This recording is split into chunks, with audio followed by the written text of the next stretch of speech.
देखो बेटे, एक चीज सबसे पहले समझो। हमने माउथ पार्ट्स तो पढ़ लिए, फिर माउथ में हमने पढ़ा था कल, जो माउथ में हम खाना खाते हैं उसको हम निगलते हैं। तो निगलने की इंग्लिश होती है स्वालो। स्वालो मीन्स फूड को निगलना। तो टंग का हमारा एक फंक्शन भी है स्वॉलोइंग द फूड, क्योंकि जब तक हम भोजन निगलेंगे नहीं वो हमारे माउथ में ही रहता है। तो वो जो पाइप है जिसके अंदर माउथ से फूड जाता है हम उसको फूड पाइप कहते हैं, लेकिन डॉक्टरी भाषा में इसको इसोफेगस भी कहते हैं। पर आप इस डायग्राम में देखोगे तो इन्होंने बिल्कुल सिंपल वर्ड्स में लिखा है, तो आप भी यही याद रखिए फूड पाइप। जो सबसे ऊपर लिखा है इसोफेगस, एक लंबी सी आपको पाइप सी नजर आ रही होगी ना, जो सलाइवरी ग्लैंड्स ऊपर शो कर रही है, और ये लंबी सी एक पाइप पतली सी है, और नीचे उसने उसको शो किया है स्टमक से। ठीक हो गया बेटे। अब एक बात हमारे सबकी समझने की बहुत जरूरी है। जैसे कोई मकान या कोई बिल्डिंग होती है तो हम कहते हैं ना फर्स्ट फ्लोर है और सेकंड फ्लोर है या ग्राउंड फ्लोर है। तो जो ग्राउंड फ्लोर की छत होती है वो फर्स्ट फ्लोर वालों का फर्श होता है ना। तो इसका मतलब बीच में एक जो फर्श बना है, ऊपर वाले उसको फर्श कहेंगे, नीचे वाले उसको छत कहेंगे। इसी तरह हमारे शरीर की ये जो जो बड़ी सी कैविटी देख रहे हो, जो दोनों तरफ तो बाजू हैं और नीचे टांगे हैं दोनों, तो बीच का जो पोर्शन है उसको हम हिंदी भाषा में तो धड़ बोलते हैं। क्या बोलते हैं? धड़। जैसे मान लो कोई कहे कि खेतों में एक किसी व्यक्ति की लाश मिली जो कि सिर को धड़ से अलग किया हुआ था, तो आप समझ जाएंगे ना धड़ किस पोर्शन का नाम है। धड़ उस पोर्शन का नाम है जिसके दोनों तरफ ऊपर तो बाजू हैं और नीचे दोनों तरफ टांगे हैं। तो इस पोर्शन को, हमारे शरीर को, हम हिंदी भाषा में धड़ बोलते हैं। और आप पूछोगे मैडम इंग्लिश में भी तो कुछ बोलते होंगे इसको। तो इंग्लिश में बेटे समझने के लिए बड़ा आसान वर्ड है जिसके कई मतलब निकलते हैं। तो इंग्लिश में धड़ को ट्रंक कहते हैं। ट्रंक, हिंदी में ट्रंक किसको बोलते हैं? संदूक को जिसमें कपड़े रखते हो। तो इस ट्रंक में क्या रखा हुआ? हमारी अंतड़ियां हैं, गुर्दे हैं, खून की नाड़ियां हैं। तो हमारे धड़ की इंग्लिश क्या है? ट्रंक। इस ट्रंक को अंदर से दो भागों में डिवाइड किया हुआ है। जैसे छत और हम कहते हैं कि हमारा फर्श है, तो बीच में एक पर्दा लगा हुआ है। तो आप भी देखोगे जहां स्टमक लिखा हुआ है उसके ऊपर एक ब्राउन कलर की लेयर बनी हुई है जिसको हम कहेंगे पर्दा कहेंगे, या इसको डॉक्टरी भाषा में डायाफ्राम कहते हैं। क्या बोलते हैं? डायाफ्राम। तो डायाफ्राम, ये जो पर्दा है, ये हमारे धड़ को दो भागों में डिवाइड करता है। तो जो ऊपर वाला पोर्शन है उसको हम चेस्ट बोलते हैं, और पर्दे के नीचे वाला जो पोर्शन है उसको पेट बोलते हैं या एब्डोमेन बोलते हैं। तो हमारी जो परिभाषा है, क्योंकि आगे हमने ये सारे अंग पढ़ने हैं कि कौन सा अंग चेस्ट में होता है और कौन सा अंग हमारा एब्डोमेन में होता है। तो बाहर से तो चेस्ट और एब्डोमेन एक सा ही नजर आता है, नीचे नाभि होती है। तो अगर हम ऊपर से अपनी इस बात को पढ़ना चाहें तो हमारे दोनों तरफ शरीर के पसलियां होती हैं। पसलियां मीन्स रिब्स, राइट साइड में भी और लेफ्ट साइड में भी। तो अगर मैं आपको समझाना चाहूं कि ये पर्दा जिसको हमने अभी डायाफ्राम बोला है, ये अंदर कहाँ लगा हुआ होगा, तो जो हमारी पसलियां हैं ये बिल्कुल उसके नीचे है। तो राइट साइड की पसली से लेके ये पर्दा खींच के कहाँ तक गया हुआ है? लेफ्ट साइड की पसलियों तक। तो इससे इसने हमारे शरीर के अंदर की कैविटी को दो भागों में डिवाइड कर दिया। पर्दे के ऊपर पार्ट को हम चेस्ट बोलते हैं या थोरेक्स। तभी हमने इसकी जो रीढ़ की हड्डियां थी उसका नाम क्या दिया था? थोरेसिक वर्टिब्रा, क्योंकि ये वर्टिब्रा हमारी छाती के पीछे है।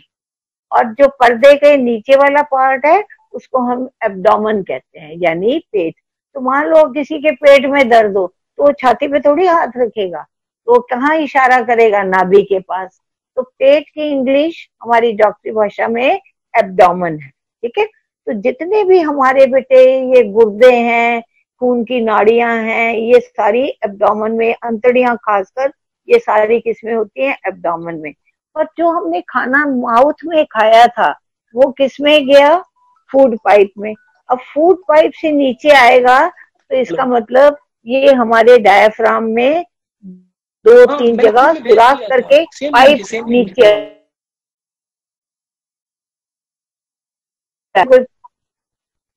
उसमें हेल्थ अगर सपोज करो कोई पाइप हमने ऊपर से नीचे भेजनी है तो छत में सुराख करके तो वो नीचे आएगी ना, या हम छत के बाहर वाली उस पे लगाएं। तो हमारी जो फूड पाइप, खाना जो हमने खाया माउथ में फूड पाइप में आया, और उसके बाद वो और नीचे अंतड़ियों में कैसे जाएगा, क्योंकि ये पाइप डायाफ्राम में सुराख करके हमारी अंतड़ियां पेट में आएंगी। इसी तरह जो हमारा दिल होता है, हार्ट, वो हमारी चेस्ट में है यानी थोरेक्स में। अब उसमें से ब्लड वेसल्स निकलेंगी, वो ब्लड वेसल्स नीचे टांगों में जाने के लिए क्या करेंगी, डायफ्राम में सुराख करके हमारे पेट में आएंगी वो सारी खून की नाड़ियां, और उसके बाद उनका हर एक अंग के लिए अलग अलग पाइप चली जाएगी।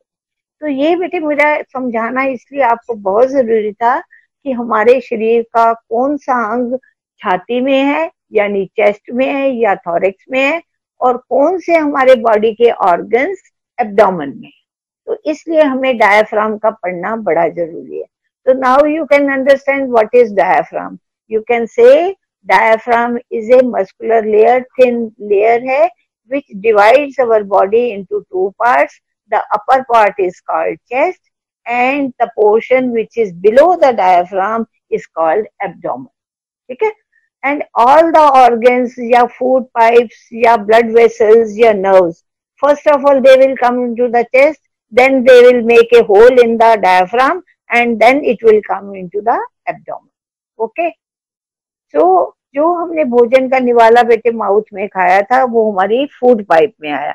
अब फूड पाइप के नीचे देखो आपका यहाँ लिखा हुआ है स्टमक, जो लेफ्ट साइड की इसकी बाजू है, बिल्कुल उसके ऊपर डायग्राम में देखो लिखा हुआ है स्टमक। स्टमक मीन्स पेट जिसमें भोजन जाता है। तो फर्स्ट ऑफ ऑल मैंने नाम तो आपको पहले बताए थे स्टमक। स्टमक से भोजन किस में जाएगा, छोटी आंत में, जिसको हम कहते हैं, ये बेटे आपका क्या आ गया, Manju has entered the waiting room for this meeting, see waiting room admit. चलो वो आप उन लोग क्लास से हम लोग ज्वाइन करवा रहे हैं उनको जो वेटिंग में है। चलो चलो हाँ ठीक। तो मैं क्लास कंटिन्यू रखूं? हाँ हाँ बिल्कुल बिल्कुल बिल्कुल। अब इसके बाद स्टमक के बाद जो भोजन है वो स्मॉल इंटेस्टाइन में, तो जैसे भोजन का रूट है, जैसे हम दिल्ली से गुड़गांव जाएं तो रास्ते में मानेसर आएगा, फिर ये आएगा, फिर ये आएगा। इसी तरह फूड पाइप से फूड पहले स्टमक में जाता है, then into the small intestine, then into the large intestine. ये देखो लिखा हुआ है लार्ज इंटेस्टाइन, जो राइट साइड की बाजू है इसकी, लेफ्ट साइड की बाजू, उसके ऊपर लिखा हुआ है लार्ज इंटेस्टाइन। लार्ज इंटेस्टाइन के बाद जो भी हमारा खाना या भोजन है वो किस में जाएगा, रेक्टम में। रेक्टम के बाद एनल कैनाल, और एनल कैनाल के बाद जिस सुराख से मल बाहर निकलता है that is the anus. Okay. और hello, so first of all the food, हाँ, इनटू द फूड पाइप। अब इसके बाद आता है स्टमक। अब हम जब ये ऑर्गन्स की बात करेंगे तो पहले आप लिखोगे स्ट्रक्चर ऑफ ऑर्गन क्या है, एंड साथ में इसके लिखोगे फंक्शन क्या है ना। तो स्टमक का क्या फंक्शन है, पहले मैं इसका स्ट्रक्चर बताऊंगी। Stomach is C shape organ है, सी जैसे इंग्लिश का वर्ड सी होता है, तो जैसे हम कॉपी में सी लिखते हैं इसी तरह आप इसमें स्टमक में देखो फोटो बनी होगी। और इसकी थिक मांसपेशियां होती है, स्टमक की मांसपेशियां पतली पतली कपड़े की नहीं होती।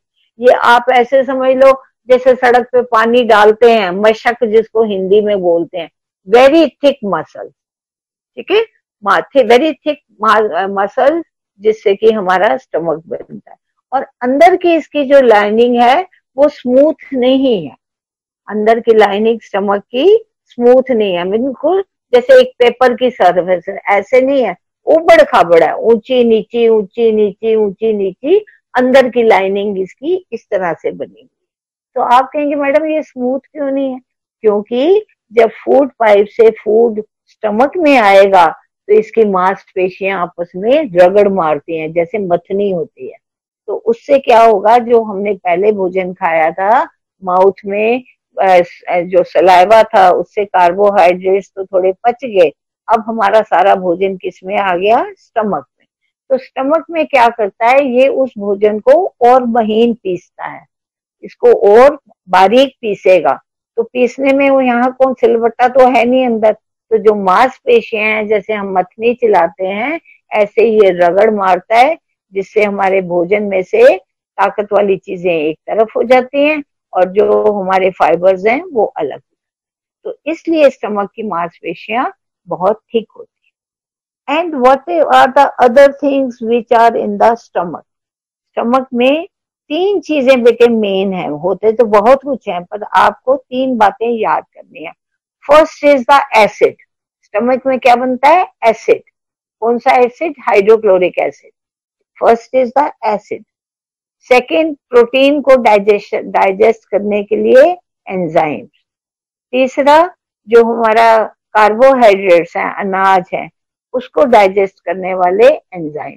तो इट मीन्स मेनली 3 चीजें स्टमक के अंदर हैं जो हमारे भोजन को पचाने में मदद करती हैं, उसमें से ताकत निकालने में मदद करती है। तो फर्स्ट तो इसकी मांसपेशियों ने रगड़ के उसको और महीन पीस दिया। अब पेट में एसिड है, तो एसिड का क्या काम होता है, गलाना। कपड़े पे एसिड गिर जाए तो कपड़ा गल जाता है। इसीलिए जो हमने खाना खाया उसमें हार्ड चीजें भी हैं, चपाती भी तंदूर की है या कुछ और हार्ड चीजें हैं, तो एसिड उसके ऊपर एक्ट करके उसको बिल्कुल गला देता है, बिल्कुल लेई की तरह। तो आप कहेंगे मैडम मैं कैसे मान लूं ये एसिड होता है। तो अगर हम पीते तो दूध है, और अगर बच्चा उल्टी करता है तो कैसा निकलता, दही सा। तो वो दूध पिया तो दूध था, तो अंदर से दही कैसे निकला या दूध फट कैसे गया, क्योंकि एसिड से। जैसे हम घर में दूध में जरा सा नींबू डालें तो जो दूध है फट जाता, पनीर पनीर अलग हो जाता, पानी पानी अलग हो जाता। तो इसी तरह जो हमारा एसिड है ये हमारे भोजन को गलाने में मदद करता है और उसमें ताकत वाली चीजों को, जो खासकर मिल्क है या जो हम दही खाते हैं उसमें ताकत वाली चीजों को अलग करता है। इसीलिए बेटे अगर ये स्टमक में एसिड बन रहा है और आप भोजन खाना नहीं खाते हो तो एसिड को किसी चीज पे एक्शन करने का समय नहीं मिलता। तो पेट में अगर एसिड ज्यादा बनता जाएगा तो हमारे पेट में जलन होगी। तो हम कहते हैं ना मेरे पेट में एसिड बनता है, मैडम पेट में बड़ी जलन हो रही है। जैसे जहां दोनों पसलियों के बीच की जगह होती है स्टमक की, बाहर से देखें, उंगली रखें तो ये उसका स्थान है। तो अगर मुझे बाहर से बताना है कि स्टमक मेरा पेट कहाँ है, तो हमारी जो राइट साइड की सबसे आखिर वाली पसली और लेफ्ट साइड की आखिर वाली पसली के बीच में जो तिकोनी सी जगह बनी है, अपने अपने पेट पे बेशक हाथ रख के देखो, यहाँ पे स्टमक है। और अगर पेट में जलन होती है या खट्टे डकार आते हैं तो हमें इसी जगह पे जलन होती है। तो इस जलन का क्या मतलब है कि हमारे पेट में एसिड तो बन रहा है लेकिन फूड नहीं है। तो अब आप नर्सिंग के स्टूडेंट्स हो, तो अगर आपके पेट में जलन हो रही है तो आप क्या करोगे, डॉक्टर के पास दौड़ोगे, आप सोचोगे कि मैडम ने पढ़ाया हुआ है। तो इस टाइम हम अगर थोड़ा सा भी कुछ खाना खा लेंगे तो एसिड उस पे एक्ट करेगा, असर करेगा, तो हमारे पेट का जो जलन है वो ठीक हो जाएगी।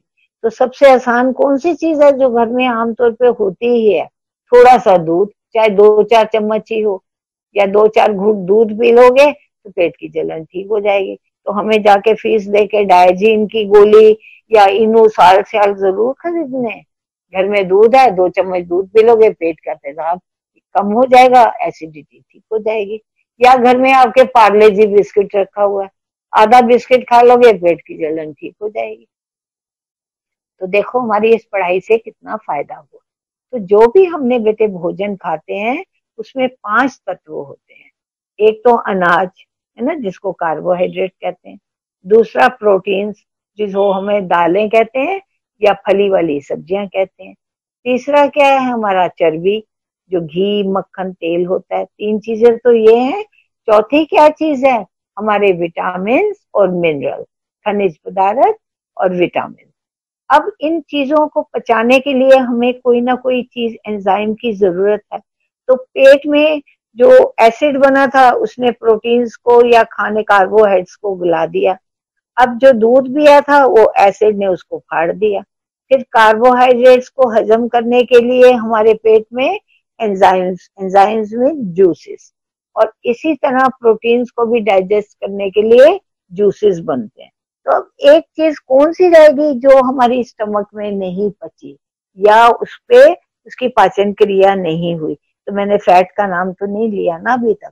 तो इसका मतलब पेट में हमारे जो हम मक्खन, तेल, घी खाते हैं उसकी पाचन क्रिया इतनी ज्यादा स्टमक में नहीं होती। तो उसकी भी तो पाचन क्रिया होनी चाहिए ना। अगर वो घी तेल पचेगा नहीं तो हमारे खून में जाता जाएगा और खून में चर्बी का लेवल बढ़ जाएगा, कोलेस्ट्रॉल जिसको कहते हैं। ठीक है, तो आप पूछोगे कि मैडम फिर ये जो चर्बी को पचाने के लिए जूस कहाँ से आएगा? ये अभी मैं आपको बताऊंगी जब हम लिवर पढ़ेंगे। तो लिवर में जूस बनता है जो आगे जाके पाइप हमारे पेट से कनेक्ट हो जाती है सॉरी, जो सारा भोजन हमारा पच गया था, चर्बी नहीं पची थी, उसके लिए जूस लिवर से आता है। तो अगर सपोज करो बेटे हमारा लिवर खराब है तो इसमें चर्बी को पचाने वाला जूस नहीं या एंजाइम नहीं बनेगा, तो फिर हमें चर्बी खानी चाहिए उस टाइम। तो इसीलिए जब किसी व्यक्ति को जॉन्डिस हो जाए, पीलिया हो जाए, जिसमें लिवर खराब हो जाता है, तो उस टाइम क्या प्रॉब्लम आती है? अगर उसका लिवर खराब है और चर्बी वाला भोजन पचाने के लिए जूस नहीं बन रहा और पेशेंट फिर भी तला हुआ भोजन खाता जा रहा है, तो वो कहाँ जम जाएगा? लिवर में, और लिवर और खराब हो जाएगा। तो जब हम जॉन्डिस पढ़ेंगे तब आप याद रखना, मैं आपसे पूछूंगी कि अगर पेशेंट को जॉन्डिस है यानी पीलिया है तो उसको किस टाइप का भोजन देंगे। ठीक है, तो उस टाइम हम ये नहीं कहेंगे हल्का भोजन देंगे, सादा भोजन देंगे, हमें खास बोलना पड़ेगा मैडम उसको तला हुआ भोजन नहीं देंगे। तला हुआ भोजन किसको बोलते हैं? जो कढ़ाई में तेल खुला डाल के हम पकोड़े बनाते हैं, समोसे बनाते हैं, कचौड़ियां बनाते हैं, हलवा बनाते हैं, इसमें कितना सारा, पूड़ी बनाते हैं, पराठे बनाते हैं, तो इसमें बहुत ज्यादा घी होता है। तो हम तला हुआ भोजन जॉन्डिस के पेशेंट को इसीलिए नहीं देते क्योंकि चर्बी को पचाने वाला जो जूस लिवर में बनता है, लिवर खराब होने से वो नहीं बन रहा, तो जो वो खाएगा वो सारा बॉडी में या खून में जमता जाए। जैसे किसी पाइप में काई जमती जाए तो उसका सुराख छोटा हो जाएगा कि नहीं हो जाएगा? इसी तरह हमारी खून की नाड़ियों के अंदर ये चर्बी जमती जाएगी, चिपकती जाएगी और खून की नाड़ियों का सुराख छोटा हो जाएगा, जिससे खून उसके अंदर जा नहीं सकेगा। और खासकर कौन सी नाड़ी में? जो दिल को ब्लड सप्लाई करती है। तो तभी हमारे हार्ट में बहुत तेज पेन होता है, छाती में दर्द होता है। तो हम क्या बोलते हैं? इसको इनो पिला दो जी, इसको ये पिला दो जी। ये समझने की कोशिश नहीं करते कि इतना चर्बी वाला भोजन खाने की क्या जरूरत है। तो आगे जाके बेटे ये पढ़ेंगे जब मैं लिवर के फंक्शंस आपको पढ़ाऊंगी। तो अभी तो हम स्टमक पे है। तो स्टमक में हमने क्या पढ़ा? अंदर की लाइनिंग उबड़ खाबड़ होती है क्योंकि दोनों वॉल्स की आपस में रगड़ लगने से जो भी हमने भोजन खाया है वो और महीन पिस जाए, बिल्कुल लेई की तरह बन जाए, और एसिड भोजन को और गला देता है जिससे वो बिल्कुल स्मूथ सी चीज बन जाए। अब इसमें जो दूध है उसको डाइजेस्ट करने में हमारा हाइड्रोक्लोरिक एसिड एक्ट करेगा। जो हमने भोजन रोटी चावल और कुछ भी और खाया, मक्का बाजरा, कार्बोहाइड्रेट्स, उनको पचाने के लिए भी जूस है। जो हमने प्रोटीन्स खाए वो भी पच जाएंगे। अब ये सारा पचने के बाद जो स्टमक में से फूड आगे खिसकेगा, तो जैसे ये बाहर निकलने लगता है इसके अंदर एक पाइप और कनेक्ट हो जाती है जो लिवर से आती है, और लिवर का जूस सारा एक थैली में कलेक्ट होता है जिसको कहते हैं गॉल ब्लैडर। इसको बेटे मैं इसके बाद अंतड़ियां जब पढ़ लेंगे ना, इसको मैं दोबारा पढ़ाऊंगी आपको। गॉल ब्लैडर का क्या काम है, लिवर का क्या काम है, उस पाइप का क्या नाम है, ये सब पढ़ेंगे। अब जैसे ही स्टमक से भोजन बाहर आता है, लिवर के बाहर जो गॉल ब्लैडर है वो पिचक जाता है, जैसे गुब्बारा पिच के, तो क्या होता है उसमें हवा बाहर आ जाएगी। तो इसी तरह ये सारा जूस जो है अंतड़ी में आ जाएगा और जो हमने चर्बी खाई थी वो भी पच जाए। अब ये जो भोजन पच गया हमारा, पचने का क्या मतलब है, इसमें से ताकत निकल आई। जो ताकत हमारी निकलती है बेटे, इसको हम कैलोरीज में नापते हैं, यानी ऊर्जा कहते हैं। और ये किस फॉर्म में होती है, ग्लूकोज के फॉर्म में, क्योंकि इमीडिएट सोर्स ऑफ हमारी बॉडी का जो एनर्जी है वो ग्लूकोज है। तो इसीलिए जब किसी को बहुत चक्कर आते हैं तो हम क्या करते हैं, नमक चीनी का पानी का घोल तो घर पे भेजते हैं, और डॉक्टर लोग ग्लूकोज का ड्रिप चढ़ाते हैं, या कहते हैं ओआरएस का पानी पियो, ताकि आपके शरीर में ग्लूकोज होने से ताकत आएगी। तो जो हमारी बॉडी की एनर्जी है वो किस फॉर्म में आती है, जो भी हमने भोजन खाया उस सबका ग्लूकोज बनता है। समझ आ गया। अब हमारे बॉडी में से ये जो ग्लूकोज अंतड़ियों में था, ये हमारे खून में कैसे आएगा, तो अंतड़ियों के ऊपर बेटे एक जाल सा बिछा हुआ है। जैसे मछली पकड़ने के लिए मछुआरे जाल फेंकते हैं, तो एक जाल सा बिछा हुआ है जिसके अंदर खून की नाड़ियां हैं। तो जितना भी हमारी ये ताकत बनी थी अंतड़ियों में, ये स्टमक के बाद ये सारा भोजन किस में आ जाएगा, स्मॉल इंटेस्टाइन में, पचा हुआ भोजन। और स्मॉल इंटेस्टाइन के ऊपर एक जाल सा बिछा हुआ है जिसमें खून की बहुत सारी नाड़ियां हैं। तो भोजन में से जितनी ताकत है वो छोटी आंत में से निकल के किस में आ जाएगी, खून की नाड़ियों।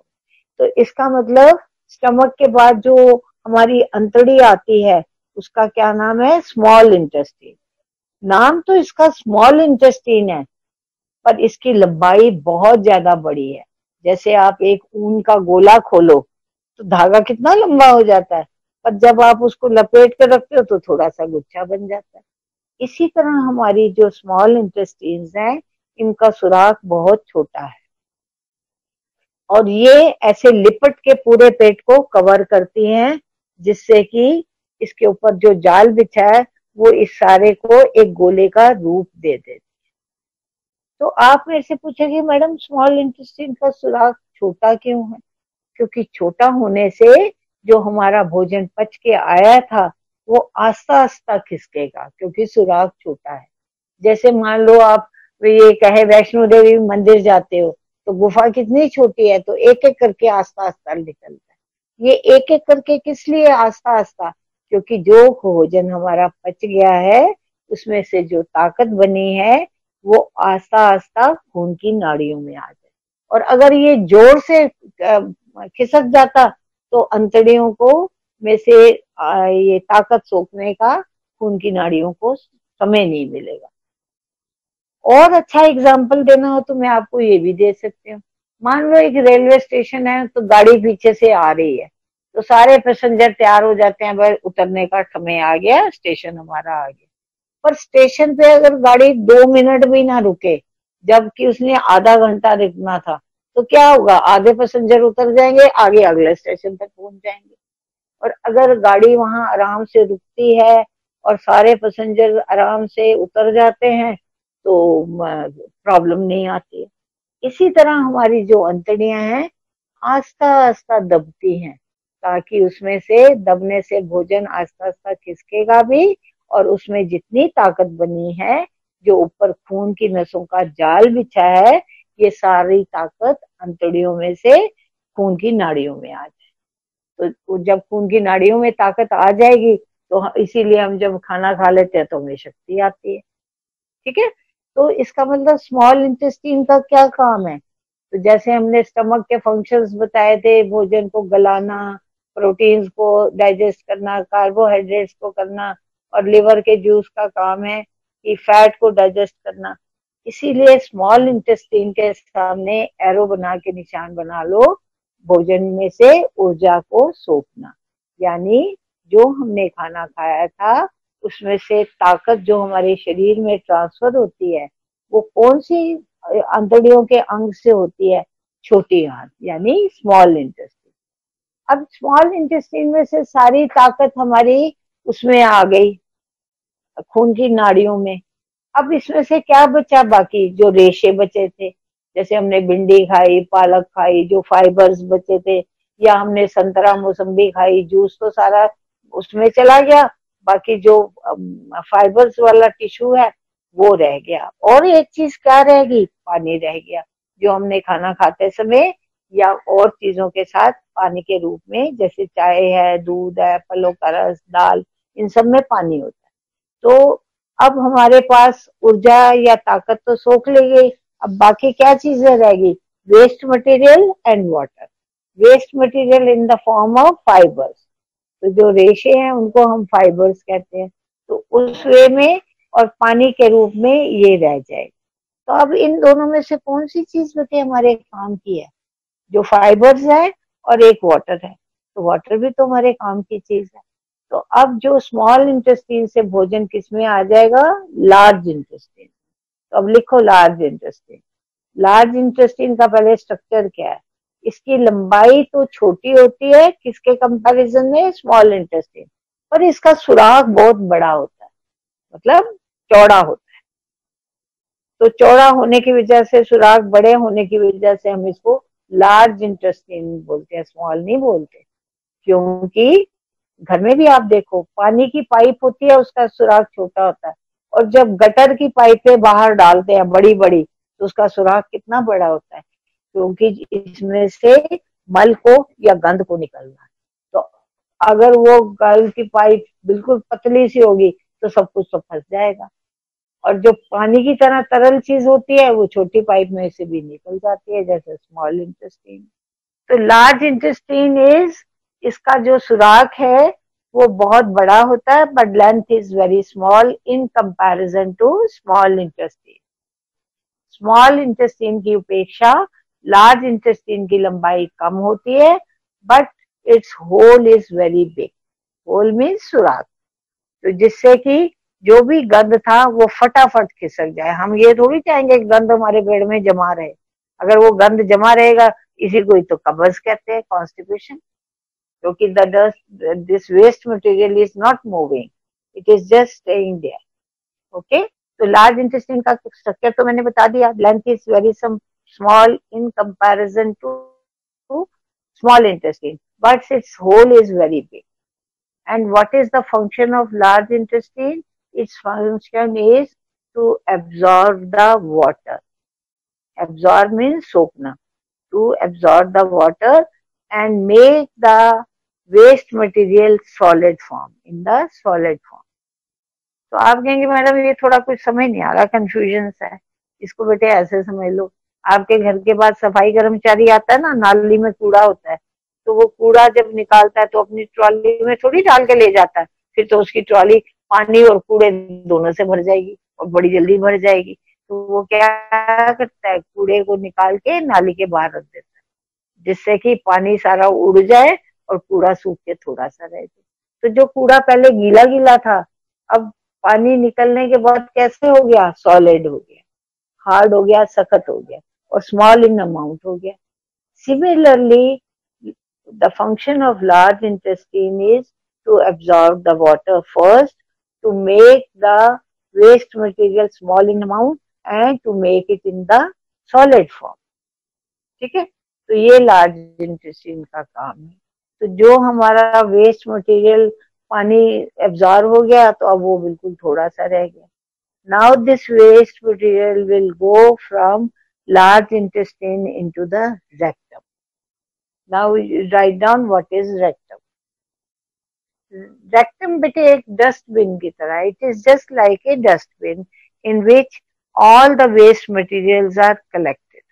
सुबह से शाम तक हम जो भी खाना खाते हैं, उसका जो भी वेस्ट मटेरियल होता है, लार्ज इंटेस्टाइन में पानी एब्जॉर्ब होने के बाद जो अंदर का गंद है, that becomes in a solid form, that is collected in the rectum.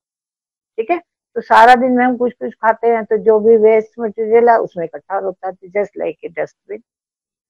When this dustbin is full, जब ये डस्टबिन फुल हो जाता है, घर में भी जब डस्टबिन फुल हो जाता है, तो सुबह के टाइम सफाई कर्मचारी आता है ना, जिसको आप कूड़ा दे देते हो, तो यहाँ किसको कूड़ा दोगे, when the rectum is full, then the waste material moves into the anal canal. तो अब लिखो what is anal canal. Anal canal is a small tube-like structure, pipe की तरह, and when the rectum is full, the waste material comes into the anal canal. When the rectum is full, then the human beings have a desire to pass the stool. जब rectum भर जाता है बेटे, तभी हमें toilet जाने की Dzire आती है, तो तब हम टॉयलेट के लिए जाते हैं, या लैट्रिन कह लो या जो भी कह लो, जिससे हम अपना वेस्ट मटेरियल बॉडी से बाहर निकालें. तो when the rectum is full, then the waste material comes into the anal canal, and from the anal canal it is passed out through a hole. एक सुराख के माध्यम से वो सुराख खुलता है और गंद बाहर निकलता है. उस सुराख का नाम है एनस, ANUS. ये देखो डायग्राम में देखा होगा, ये लिखा है नीचे एनस. तो एनल कैनाल एंड एनस, ठीक है. तो इसका मतलब हमारे भोजन का क्या रूट बना, डायग्राम से देखो. सबसे पहले माउथ, फिर ईसोफेगस जो पतली सी पाइप दिखा रही है, देन द ईसोफेगस, ईसोफेगस के बाद स्टमक, स्टमक के बाद स्मॉल इंटेस्टीन, स्मॉल इंटेस्टीन के बाद लार्ज इंटेस्टीन यानी बड़ी आंत, लार्ज इंटेस्टीन के बाद रेक्टम, रेक्टम के बाद anal canal, and then is the last is the anus, through which the waste material comes out. The waste material which it comes out from the anus, in the medical term we call it stool, stool formation. समझ आ गया. तो इसका मतलब जो हमारा food है उसका पास होने का रूट ये है. अब देखो बड़ा आसान तरीका, ये आपने समझ लिया, अब आपको बड़ी जल्दी सब कुछ समझ जाएगा. For example, a person has infected food खा लिया, उसमें बासी फूड था या सफाई का नहीं था, अब उसने खून का निवाला ले लिया, अब उसने माउथ में चबाया, उसमें सलाइवा भी मिल गया, सॉफ्ट होके वो किस में चला गया, ईसोफेगस में. ईसोफेगस से कहाँ चला गया, स्टमक में. अब वो स्टमक में जब है तो इन्फेक्शन के कीटाणु वहां जाके कुलबुली करते हैं. जैसे हमें कोई बार बार खुजली करे तो हम सो के जग जाते हैं. तो स्टमक जल्दी जल्दी हरकत करता है, जल्दी जल्दी मथनी करता है, जिससे पेट में दर्द आता है. तो हम कहते हैं ना, अरे पेट में बड़ा तेज दर्द हो रहा है मम्मी, तो क्योंकि जो हमने फूड खाया था वो इन्फेक्टेड था. अब वो फूड जो है जल्दी जल्दी दर्द होने से उसकी मसल्स मूव करती हैं, तो वो क्या करता है, स्टमक में से भोजन कहाँ आ जाएगा, स्मॉल इंटेस्टाइन पे. तो जो हाइड्रोक्लोरिक एसिड को एक्शन करना था, जूसेस को एक्शन करना था प्रोटीन्स पे और कार्बोहाइड्रेट्स पे, वो नहीं करते, और ये अनपचा हुआ भोजन, अनडाइजेस्टेड फूड किसमें आ जाएगा, स्मॉल इंटेस्टाइन. वैसे स्मॉल इंटेस्टाइन का क्या काम था, ऊर्जा को सोखना, ताकत को सोखना, पर यहाँ तो फूड डाइजेस्ट ही नहीं हुआ तो ऊर्जा तो ताकत तो बनेगी नहीं. तो इसीलिए ये भोजन जो स्मॉल इंटेस्टाइन में आया था वहां से जल्दी जल्दी खिसक के लार्ज इंटेस्टाइन में आ जाएगा.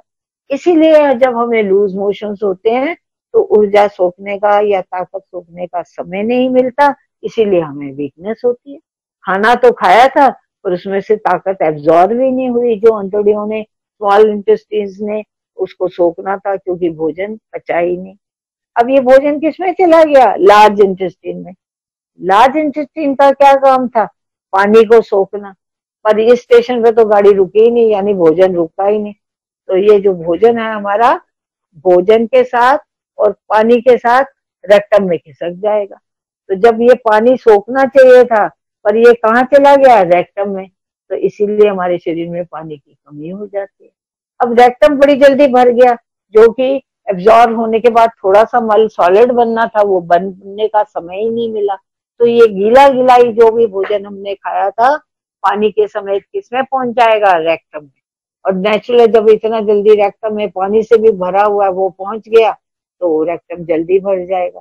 तो हम क्या करते हैं, लूज मोशंस के लिए जाते हैं, क्योंकि जैसे ही रेक्टम भरता है भोजन कहाँ जाता है, एनल कैनाल में. तो अभी तो आधा घंटा भी नहीं हुआ खाना खाए और सारा भोजन वहां पहुंच गया लार्ज इंटेस्टाइन में, पानी को सोखने का समय ही नहीं मिला और कहाँ चला गया, रेक्टम में. रेक्टम जल्दी भर गया तो मोशन के लिए पेशेंट टॉयलेट चला जाएगा. तो अब ना तो ऊर्जा सोखी गई, इसलिए हमें कमजोरी हुई. अनडाइजेस्टेड फूड, पानी को एब्जॉर्ब करने का समय नहीं मिला, इसीलिए मोशन लिक्विड फॉर्म में, पतली लैट्रिन आ रही है. कहते हैं ना दस्त लग गए हैं, हिंदी में बोलने में जरा गंदा लगता है, सुनने में भी, but we have to speak, है ना। तो इसी को लूज मोशन या डायरिया कहते हैं।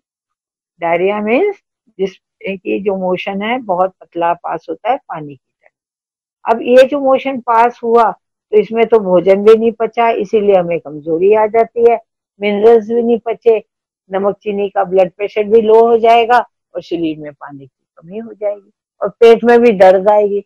और पेशेंट जब जल्दी जल्दी खिसकता है इसीलिए पेट में गुड़गुड़ की आवाज भी आती है, ठीक है ना। अगर हम आस्ता आस्ता कमरे में से निकलते हैं तो घर में कोई सोया होता है उसको आवाज भी नहीं आती, और अगर हम भाग भाग के निकलते हैं तो दगड़ दगड़ की घर में आवाज आएगी।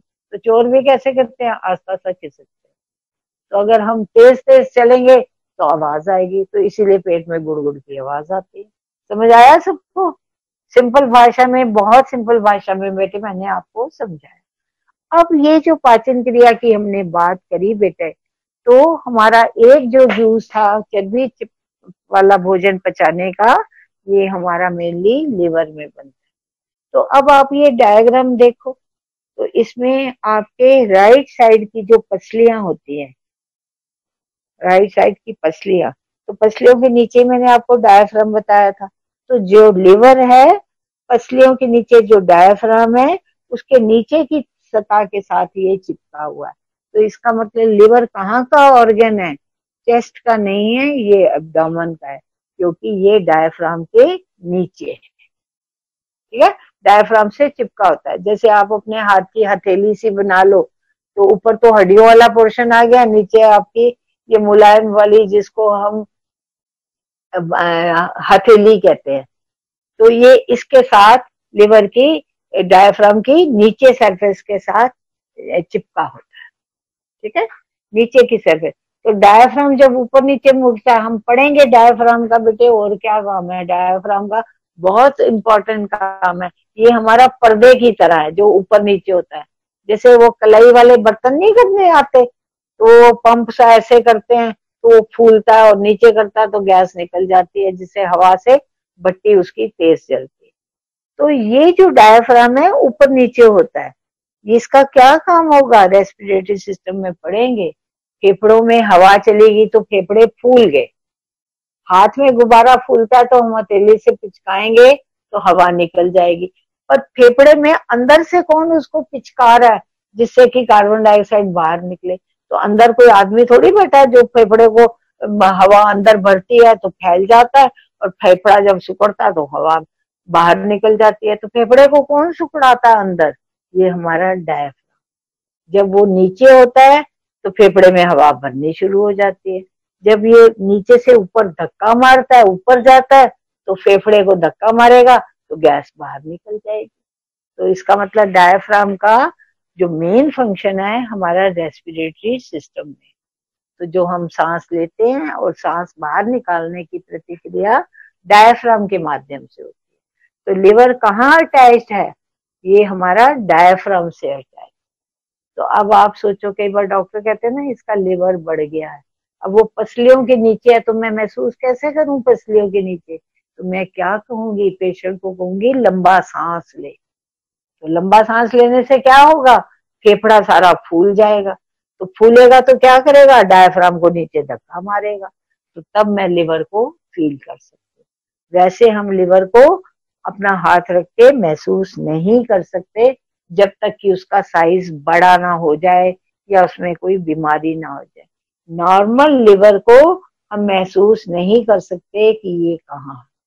समझ आ गया? तो लिवर की लोकेशन कहाँ होगी, लिख लो, it is below, it is on the right side, right side जहां हमारा राइट हैंड है, in the abdomen, in the abdomen means पेट में है, चेस्ट में नहीं है। Liver is below the ribs on the right side below the diaphragm, and below the diaphragm को हम क्या बोलते हैं, एब्डोमेन, ठीक है। सेकंड पॉइंट लिखो, लिवर जो है वेरी बिग ऑर्गन, ये बहुत बड़ा ऑर्गन है और इसके दो लोब्स होते हैं, इट इज वेरी बिग, लिख लो पहले, और एक लिख लो, ये इसका कलर कौन सा होता है, गॉल ब्लैडर इसका लिवर का, जो लोग नॉन वेज खाते हैं उनको पता होगा, हिंदी में इसको कलेजी बोलते हैं, और वैसे तो हिंदी में यकृत बोलते हैं। अब यकृत तो याद करना बेटे बड़ा मुश्किल है, मैंने भी बड़ी मुश्किल से याद किया था, पर हिंदी की बुक्स में यकृत लिखा है, लिवर नहीं लिखा। तो आप सोचो ये यकृत पता नहीं क्या चीज है, मैडम ने तो नाम भी नहीं बताया। तो यकृत जो है हिंदी वर्ड है लिवर के लिए। तो liver is dark brown in colour, chocolate colour का है लिवर। कैसा है? चॉकलेट कलर का है। ठीक है, अगर जो लोग नॉनवेज खाते हैं, अब इंसान का तो लिवर देखने से रहे, बकरे का देख सकते हैं जो नॉनवेज खाते हैं, है ना, तो उसको कलेजी बोलते हैं। तो आप मीट वाले को कह सकते हो भैया जी मैं डॉक्टरी की पढ़ाई कर रही हूँ, जरा मुझे बकरे का लिवर दिखा दो। तो कई बार लिवर की लोग तो सब्जी बना के भी खाते हैं, जैसे मटन खाते हैं। तो चलो ये तो एक बात हुई। तो लिवर का क्या कलर है, लिख लो दोबारा से, dark brown in colour. Surface is very shining, इसकी ऊपर की सरफेस जो है बहुत चमकीली होती है, शाइनिंग। इसके ऊपर एक पतली सी लेयर होती है जो कि इसके साथ चिपकी होती है। Liver is very shining, outer surface is very shining, full of blood. इसके अंदर अब आगे पढ़ेंगे, फुल ऑफ ब्लड, लिवर में सारे में ब्लड ही भरा होता है। ठीक है, and it has 2 lobes. Liver सारा है तो राइट साइड में, पर इसके अंदर जैसे हमने राजमा में तो जो लोब थे वो दोनों एक बराबर होते हैं, ब्रेन के भी लोब्स दोनों एक नई साइज के हैं, पर जो लिवर के 2 लोब्स हैं दोनों हमारे बॉडी के राइट साइड में हैं। पर राइट साइड में तो ये जो लिवर के 2 लोब्स हैं, जो राइट साइड में मेन बाजू की तरफ है वो सबसे बड़ा होता है, और जो थोड़ा लेफ्ट साइड को पॉइंट आउट करता है वो थोड़ा स्मॉल इन साइज। तो इट मीन्स लिवर के 2 लोब्स हैं, वन इज ऑन द जो राइट साइड में that is very big, and some portion of it is which is pointing towards the left side is small inside। समझ आया बेटे? तो ये हमारा लिवर है। अगर हम लिवर को काटें चाकू से तो ये बिल्कुल ऐसा ही है जैसे अनार का खाका होता है। तो इसमें छोटे छोटे पॉकेट्स होते हैं, फाइब्रस टिश्यू, और हर एक के बीच में ब्लड भरा होता है। तो अगर लिवर को काटो तो सारा ब्लड उसमें से निकल आता है। वैसे तो अनार में तो अनार का दाना होता है जो ठोस होता है, पर इसमें अनार के दाने की तरह उसमें कोई चीज और सॉफ्ट नहीं है, उसमें सिर्फ ब्लड भरा हुआ है। तो जो हमने उसको खोला, जैसे स्पंज होता है उसमें क्या भरा होता है, पानी भरा होता है स्पंज में, और जब दबाते हो तो पानी निकलता है, और हर एक में एक एक छोटा छोटा सुराख है जिसमें पानी भर जाता है। इसी तरह liver is very spongy and it is full of blood, और इसके अंदर जो है चर्बी पचाने वाले जूसेस बनते हैं। समझ आ गया बेटा? अब हमने ये तो पढ़ा, तो आप सोचोगे कि लिवर का मैडम काम क्या है?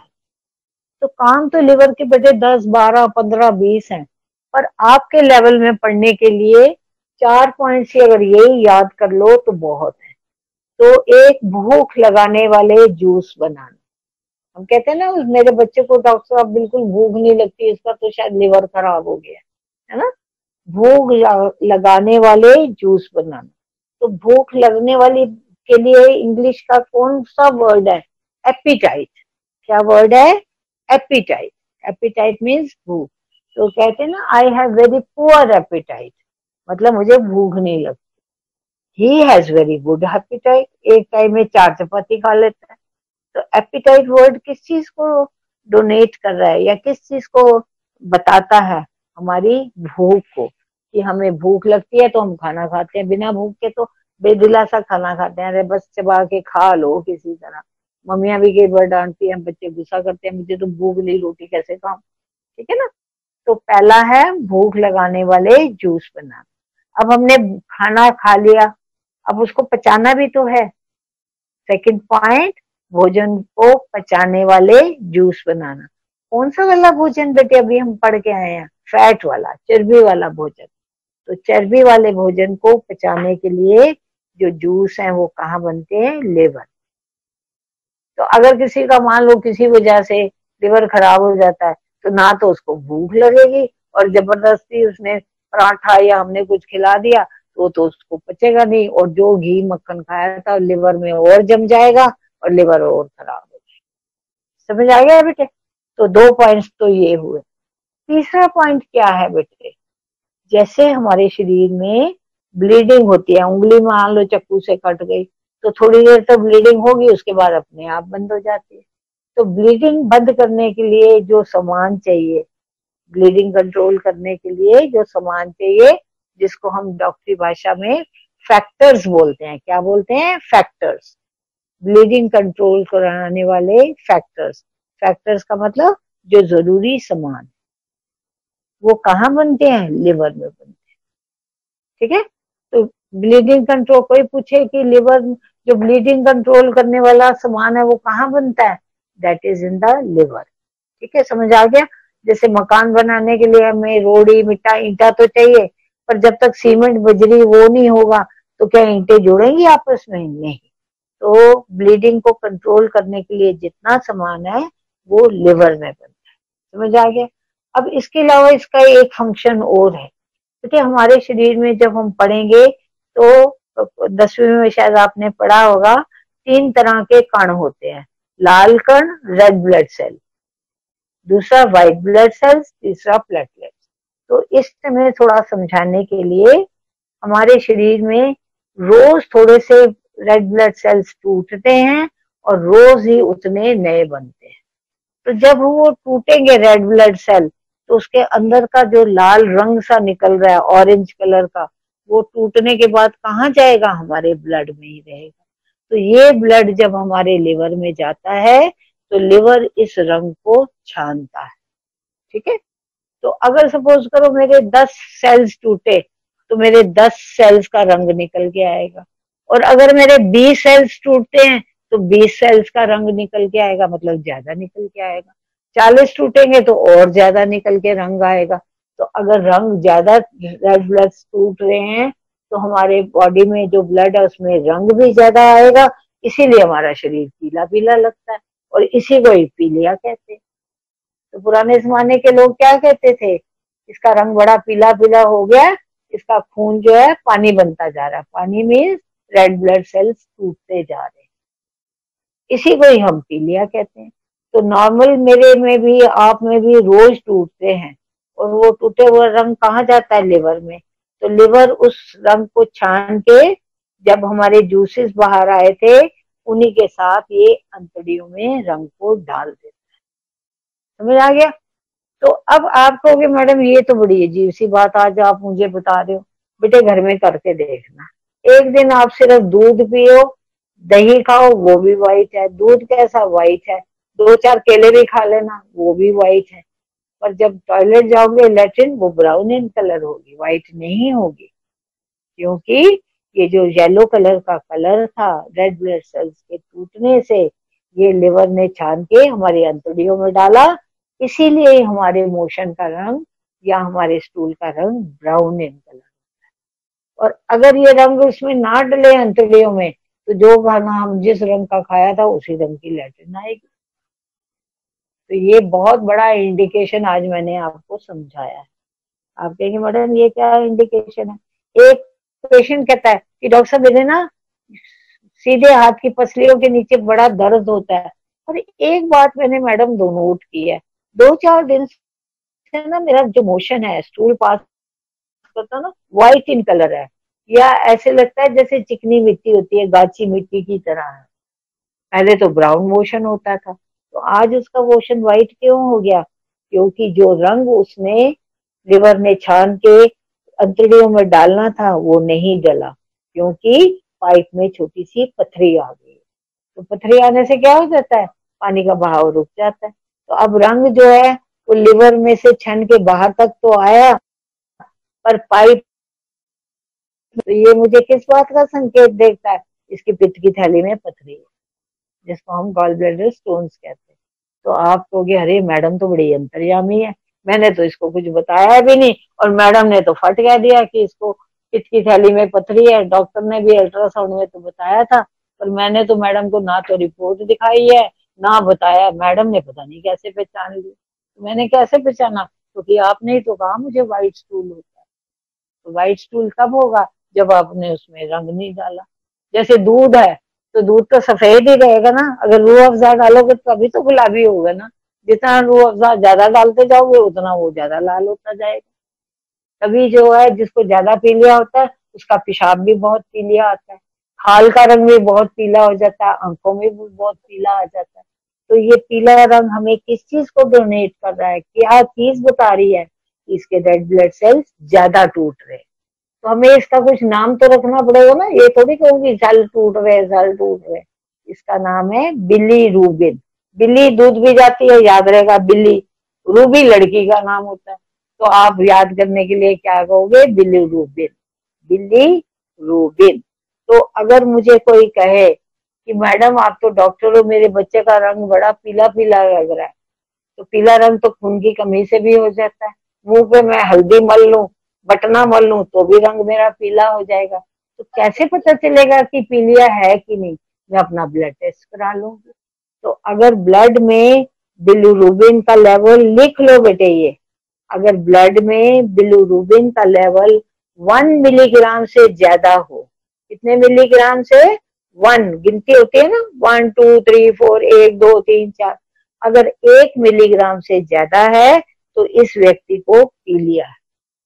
तो अगर मान लो एक लड़की के अंदर बिलीरुबिन का लेवल 2 मिलीग्राम है और 7 दिन के बाद उसी का लेवल जो होता है 10 मिलीग्राम हो गया, तो इसका पीलिया ठीक हो रहा है या खराब हो रहा है? कहने मैडम खराब ही तो हो रहा है, पहले 2 था, 2 से 10 पहुंच गया। तो जितना बिलीरुबिन का लेवल ज्यादा होगा उतना उसको जॉन्डिस ज्यादा। तो नॉर्मल लेवल किससे ज्यादा नहीं होना चाहिए? 1 मिलीग्राम से।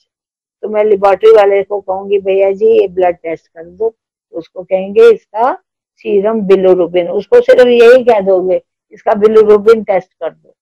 तो अगर 1 मिलीग्राम से, तो अब आप रिपोर्ट भी पढ़ सकते हो, रिपोर्ट में लिखा होगा 4 मिलीग्राम, और आप कहोगे अरे मैडम ने तो बताया था 1 मिलीग्राम से ज्यादा हो तो जॉन्डिस होता है, ये तो 4 मिलीग्राम है। तो आप उसको कहोगे नहीं मेरा ना, तुम्हारे तो बबलू को जॉन्डिस है, पीलिया है, ये खून की कमी या पेट के कीड़े की वजह से नहीं है, इसको तो जॉन्डिस हो रहा है, डॉक्टर को फट दिखाओ। ये नहीं कहोगे जाके झाड़ा दिलवा लाओ। वो पंडित जी पेड़ के नीचे बैठते हैं, वो झाड़ा करते हैं, झाड़ा वाड़ा जो मर्जी कराओ पर डॉक्टर से जरूर सलाह लो।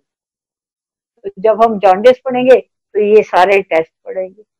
इसीलिए बेटे जो लिवर का एक फंक्शन हमने क्या पढ़ा? ब्लीडिंग को कंट्रोल करना। तो मान लो मेरे किसी चीज का ऑपरेशन हो रहा है गुर्दे का, तो मुझे क्या लिवर का फंक्शन का टेस्ट नहीं कराना चाहिए? क्योंकि ब्लीडिंग को कंट्रोल करने के लिए सामान कहाँ बनेगा? लिवर में। तो अगर मैं वो टेस्ट नहीं कराती हूँ और ऑपरेशन कराने के लिए चली जाती हूँ, हाल तक डॉक्टर नहीं करेंगे, तो पेशेंट को तो ब्लीडिंग इतनी होगी टेबल पे ही मर जाएगा। तो डॉक्टर्स क्या करेंगे? पहले ये टेस्ट करा के लाओ। तो उसका नाम है लिवर, लिख लो, liver, LIVER, liver function test. Liver L से शुरू होता है, फंक्शन F से शुरू होता है, टेस्ट T से, इसीलिए इस टेस्ट का नाम है LFT। LFT कितना आसान नाम, याद कर लो। तो LFT, तो हम कई लोग जो होते हैं ना वो हमेशा नुक्ताचीनी करते हैं, हर बात में गलत मीनिंग ही नहीं। अरे ऑपरेशन तो गुर्दे का करना है, कह रहे हैं लिवर के टेस्ट करा लो। अरे लिवर का थोड़ी ऑपरेशन करना है जो टेस्ट के लिए लिख दिया। लिवर का टेस्ट डॉक्टर ने इसलिए लिखा है ताकि डॉक्टर को पता चले कि इसके अंदर ब्लीडिंग को बंद करने के लिए जो सामान है वो पूरा बन रहा है या ठीक बन रहा है। और अगर कम बन रहा होगा तो पेशेंट की तो ब्लीडिंग ही नहीं बंद होगी, फिर डॉक्टर क्या करे? फिर हम कहेंगे अरे डॉक्टर साहब ने सारे टेस्ट कराना चाहिए थे, उन्हें तो अपनी फीस से मतलब है। हमेशा हम हर एक की गलतफहमियां, ये गलत बात है। तो एज ए नर्स आपका क्या काम बनेगा? आप कहोगे नहीं ये टेस्ट कराना बहुत जरूरी है, क्योंकि जब ऑपरेशन होता है तो ब्लीडिंग होती है। समझ आ गया? अब ये लिवर बेटे रोज जूस बनाता है, पर खाना तो हम सारा दिन नहीं ना खाते, तो इसलिए ये जूस सारा इकट्ठा होके एक नीचे थैली सी या कनस्तर सा है उसमें जाता है, जिसको हम गॉल ब्लैडर कहते हैं। तो वो गॉल ब्लैडर का क्या काम है? लिवर जो जूस बनाता है उसको स्टोर करना। और जैसे ही भोजन स्मॉल इंटेस्टाइन से, स्टमक से आएगा, ये उसको संकेत मिल जाता है तो गॉल ब्लैडर पिचक जाएगा, तो अपना जूस किसमें डाल देगा, अंतड़ियों। जैसे रेलवे स्टेशन पे कुली बैठे होते हैं, पर कुली भागते कब है, जब गाड़ी आने का सिग्नल हो जाता है। तो ऐसे हमें सिग्नल मिल जाता है गॉल ब्लैडर को कि भोजन आने वाला है, तो गॉल ब्लैडर एकदम पिचक जाता है, तो जिससे कि जो भी उसका लिवर का जूस है सारा अंतड़ियों में आता है। और अगर ये सारा दिन वैसे ही निकलता रहे तो वेस्ट जाएगा। ये बेटे ऐसे समझो जैसे मम्मी आपकी आटा पिसवा के लाती है, तो सबकी थोड़ी रोटियां बना देती है, अगर आटा ज्यादा भी गूंद गया तो फ्रिज में रख देती है, ठीक है ना। तो इसी तरह ये, तो जो लिवर है उसके नीचे गॉल ब्लैडर है, तो गॉल ब्लैडर का क्या काम है, जो जूस लिवर बनाता है उसको स्टोर करना।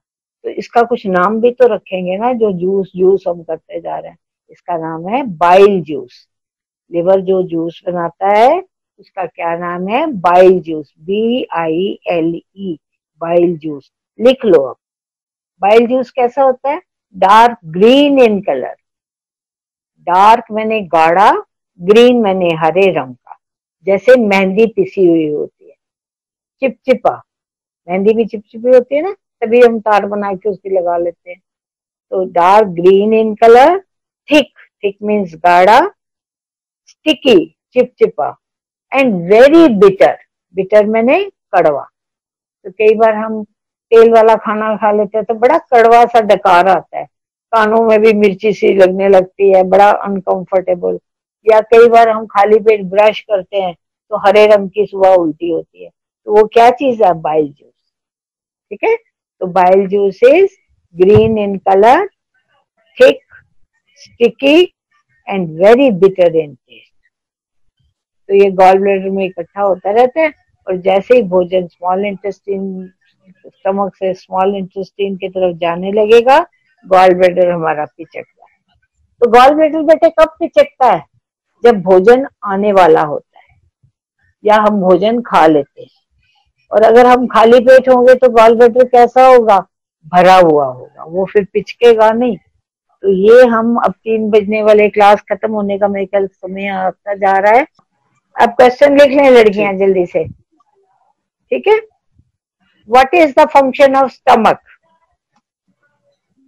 What is the function of stomach, small intestine, large intestine and rectum, इन चारों के का क्या काम है, हमने पढ़ा दिया ना। स्ट्रक्चर नहीं पूछ रही हूँ, फंक्शन पूछ रही हूँ, ठीक है। ये डिस्क्राइब लिवर,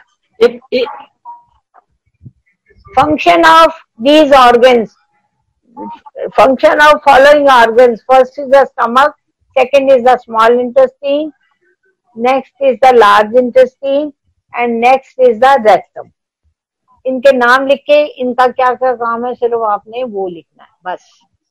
फिर लिखो structure of liver, next function of liver, what is bile juice, what is bile juice, देख लिया बेटा,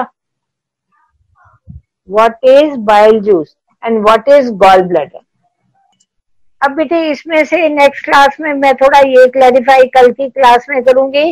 और इसके अलावा एक ऑर्गन हमारा रह गया, that is the pancreas. Diagram में देखोगे ना पेनक्रियाज भी है। चलो ठीक है बेटा, तो आज की पेनक्रियाज के बारे में और जो हमारे टेस्ट है उसके बारे में हम कल की क्लास में डिस्कस करेंगे। Thank you very much, thanks to everybody.